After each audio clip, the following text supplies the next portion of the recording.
ஓம் முருகா சரணம். வாழ்க வளமுடன். வெற்றிவேல் முருகனுக்கு அரோகரா. இன்றைய நாள் இனிய நாளாக அமைய எல்லாம் வல்ல அப்பன் முருகனின் அருள் அனைவருக்கும் கிடைக்கப் பெறுக. நாம் வாழும் வாழ்க்கையில் நமக்கு பிரம்மன் எழுதிய தலையெழுத்தை மாற்றி அமைக்கும் வல்லமை கந்த பெருமானுக்கே உண்டு. கிரகங்களினால் தோன்றும் தீமைகளை விலக்கி நன்மைகளை செய்யும் கிரக ஞானம் முருகனுக்கே உண்டு.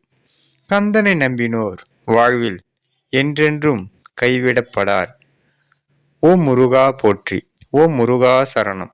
வெற்றிவேல் முருகனுக்கு அரோகரா.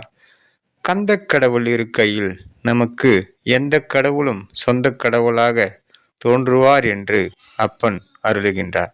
அவன் அருளால் நாம் சகல செல்வங்களும் பெற்று வளமுடன் நலமுடன் வாழலாமாக. ஓம் முருகா சரணம். முருகனின் மகன்